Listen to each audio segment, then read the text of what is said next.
सुबह सुबह का टाइम है, मुझे वो फूल बहुत अच्छे लग रहे थे, रेड रेड से। जब भी मैं दीवार देखती हूँ सोचती हूँ उसको सही कराऊँ। कसूर वैसे पीछे साथ वालों का होता है। ये पाकिस्तान का सबसे बड़ा मसला है, जिन्ना एक दूसरे का एहसास नहीं किया जाता। तो मुझे ना कुछ चीज़ें हर इंसान अपनी अपनी तरीके से हर चीज़ को एक्सप्रेस करता है। मुझे लगता है कि कोई रो के करता है, कोई पढ़ के करता है, कोई फ़िल्म समझता है देख ली जाए, कोई नमाज़ पढ़ता है। सबसे ज़्यादा बेस्ट जो है अल्लाह के आगे झुकना, रोना, अपने गुनाहों की माफ़ी मांगना कि शायद ये मेरे गुनाह ही हैं किसी के, या मेरे कि जो हमारे आगे आते हैं। ये सारी चीज़ों को समझना यही ज़िंदगी है।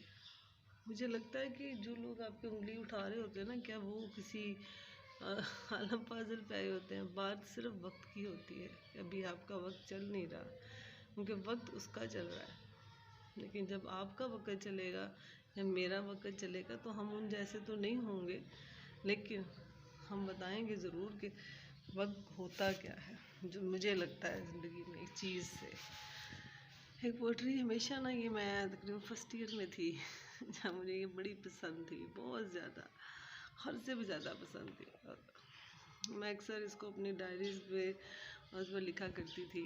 और हमें ग्लासेस के बगैर नज़र कुछ नहीं आता। आपने माइंड नहीं करना बिल्कुल आपने माइंड नहीं करना इस बात को कि मुझे नज़र प्रॉपर नहीं आता, इस वजह से मुझे लगानी पड़ती है। कहाँ आके रुकने थे, कहाँ आके रुकने थे, रास्ते कहाँ मोड़ था, उसे भूल जा।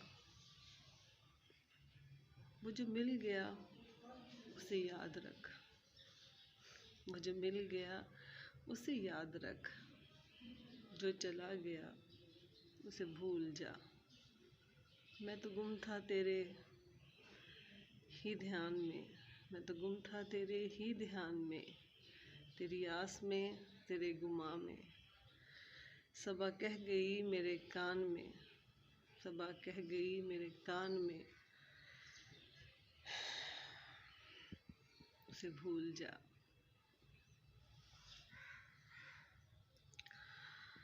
किसी आँख में अश्के गम नहीं, किसी भी आँख में अश्के गम नहीं, किसी की आँख में अश्के गम नहीं। तेरे बाद कुछ भी कम नहीं, तेरे बाद कुछ भी कम नहीं। तुझे ज़िंदगी ने भुला दिया, तुझे ज़िंदगी ने भुला दिया। तू भी मुस्कुरा, उसे भूल जा। वो तेरे नसीब की बारिशें जो किसी और छत पर बरस गई, वो जो तेरे नसीब की बारिशें किसी और छत पे बरस गई। दिल बेखबर मेरी बात सुन, उसे भूल जा। ये वो लोग जो हमेशा याद रखें, पोइट्री का तल्लुक़ इंसान की अपनी एक सोच से है। पोइट्री का हरगिज़ तल्लुक़ ये नहीं होता कि मैं जैसे हम छोटे थे ना, तो लोग कहते थे जो इश्क में जब तक नाकाम नहीं ना हो जाते तब तक हम ना अच्छे वो नहीं बन सकते, पोइट्री नहीं कर सकते, या अच्छी पोइट्री वही कर सकते हैं जिनके अंदर बहुत ज़्यादा इमोशंस होते हैं। तो मैं हमेशा यही कहती थी कि देखो, इमोशंस का होना एक अलग बात है, उस चीज़ का हमारी लाइफ में क्या चल रहा है वो अलग बात होती है। लेकिन कुछ शेरों के साथ आपकी ज़िंदगी के कुछ ऐसे मोमेंट जुड़े होते हैं जिनको आप याद करके भी गुड फील करते हो। मैं जब ये पोइट्री अमजद साहब की है, सबने सुनी होगी, लेकिन जिस तरीके से मुझे ये फ़ील होती है शायद आपको फ़ील ना होती हो, मुझे फ़ील होती है। ख़ास तौर पर जब वो शेर आता है ना, वो तेरे नसीब की बारिशें किसी और छत पर बरस गई, तू भी मुस्कुरा, उसे भूल जा। ये बात ठीक है, ज़िंदगी में लोग आपका हक मार लेते हैं, और जितना ज़्यादा आप यकीन करें आप अपने आप को सेव करते हो या खामोश रहने की कोशिश करते हो, जो कि हमारे रब ने और हमारे नबी ने हमें सिखाया कि खामोशी से बड़ी कोई नेकी नहीं है कि आप किसी को भी उसका जवाब उसी तरीके से मत दें। कहते हैं ना कि जवाब हमने जब किया तो फिर पता चलेगा, लेकिन हम इस हमारा ये मतलब दिल इजाज़त ही नहीं देता कि हम किसी को हर्ट करें या हमारी वजह से किसी की ज़िंदगी में कोई ऐसे मसले आए। तो इस वजह से इर्द गिर्द के लोगों का भी ख्याल रखा करें कि आपकी वजह से किसी के इमोशन डिस्ट्रॉय ना हो जाए। मैंने रिसर्च एक पढ़ी, क्योंकि देखिए हमारे पास अवेयरनेस काफ़ी देर से आई है, लेकिन अब तो चलो है ना, उसको यूज़ करें। कि जब औरत को 8th मंथ मतलब हो जाता है स्टार्ट, उसके अंदर जो बेबी होता है, उसके जो दिमाग के जो चीज़ें होती हैं ना, कुलियात, जो माएँ टेंशन लेती हैं, डिप्रेशन लेती हैं। मैं कहती थी लोग सारे कहते हैं खुश होना चाहिए, खुश होना चाहिए। की खुश हुई है, उठा ही नहीं जाता, बैठा नहीं जा रहा होता कि भाई किस तरह से खुश हूँ प्रेगनेंसी में। तो वो भी मुझे समझ आई। उन्होंने बताया कि जब औरत का 8th मंथ लगता है और 8th मंथ के अंदर बच्चे के जो माँ टेंशन ले रही होती है या कोई मेडिसिन गलती से खा रही होती है नींद की या दूसरी, उसकी वजह से उसके बच्चे के कुछ ऐसे सेल्स दिमाग के पेट के अंदर ही ख़त्म हो जाते हैं।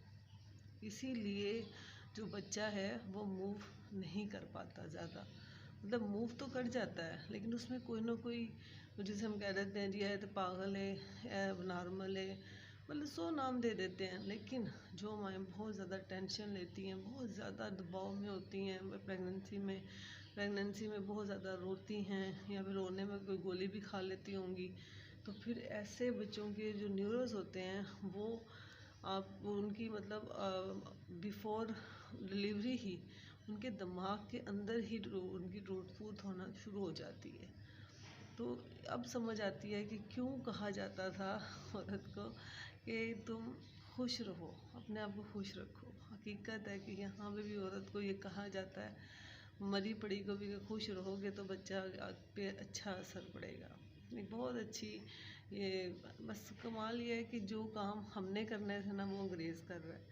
एक रिसर्च थी कि बच्चा जब 9 मंथ में पेट में होता है, माँ को ज़्यादा से ज़्यादा काम करना चाहिए। देखिए ये बात तो हमें भी सिखाई गई है कि प्रेगनेंसी के जब 9 मंथ स्टार्ट हो जाता है तो ज़्यादा से ज़्यादा कोशिश करें कि आप चलें फिरें। इससे क्या फ़र्क होता है, चलने फिरने से क्या फ़र्क पड़ता है कि जो आपका वॉर्म होता है ना, उसमें बच्चा जो भी डेज़ हैं जिस तरह चल रहा है वो थोड़ा सा उसमें मूवमेंट आती है। और आप अगर अक्सर कहा जाता है, नहीं मतलब मैं आपको टिप दे रही हूँ, सूरह रहमान सुना करें, सूरह मरियम सुना करें। अब तो मोबाइल है, हमारे पास मोबाइल नहीं थे, कुरान पाक को पकड़ना बड़ा मुश्किल लगता है प्रेगनेंसी में, इसको खोलना और बैठे रहना। अब ये एक ऐसी चीज़ है, सूरह रहमान यकीन करें कि नींद ना आ रही हो ना तो हैंड फ्री लगा के कानों को लगा लो, जो जो बातें आवाज़ गूंजती है ना दिमाग में, वो ऐसी जाके लगती है ठा करके कि कमाल हो जाता है कि इस चीज़ से बड़ा सुकून मिलता है। तो कहते हैं कि जो माँ कटिंग भी कर रही होती है ना, जो खाने बना रही होती है, देखिए मैंने ना जो सुरख दाल है वो हर बच्चे की तरह मुझे उसकी एडिक्शन हो जाती थी। और यकीन करें कि मेरे तीनों बच्चों को ही एडिक्शन है उसी मसूर की दाल पे। लोग हैरान होते हैं कि ये गो छोड़ के सुरख दाल खा रहे होते हैं तो वो इसी वजह से ही खा रहे होते हैं कि वो जो है उनका ज़्यादा से ज़्यादा, आप जहाँ तक मुझे लगता है आप उनका जो भी आप अपना बच्चा समझ के उसका ख्याल रखें। अपनी ज़िंदगी में आप अपने सोचें कि जो मैंने ज़िंदगी गुजारी, ज़रूरत नहीं मेरा बच्चा भी ऐसी ज़िंदगी गुजारेगा। नहीं जनाब, हमारे बच्चे ऐसी ज़िंदगी नहीं गुजारेंगे। तो इसलिए थोड़ा सा कीप इट अप हो जाए करें सुबह सुबह से। और कुछ चीज़ें हमेशा ये याद रखें, जो बच्चियाँ भी मुझे देखती हैं ख़ास तौर पर, मैं उन्हें ये रिक्वेस्ट करूँगी कि बच्चे ज़िंदगी दिस इज़ नॉट बेड रोसेस, ये सबकी टफ़ है, सबके ऊपर टफ़ टाइम आता है। कोई पकी पकाई खीरें नहीं मिली किसी को भी, ये झूठ है जो कहता है ना कि पकी पकाई खीरें, दिस इज़ फेक। और क्या आप पसंद करोगे कि आपकी कोई ऐसे हेल्प करे आके, मुझे ये बताएं और बाकी हमेशा मैं कहती हूँ कि मेहनत किया करो जहाँ तक हो सकता है। मुझे लगता है मेरे से ज़्यादा भी कोई डिग्रियाँ ले सकता है इतनी डिग्रियां ली हैं कि बस दिमाग मेरा तेज़ हो गया वो कहते हैं ना, दिमाग बाशऊर हो गया, लेकिन हालात वही रहे, तो उस बाशऊरी का मुझे क्या फ़ायदा, रहना तो मैं इत्थे ही है।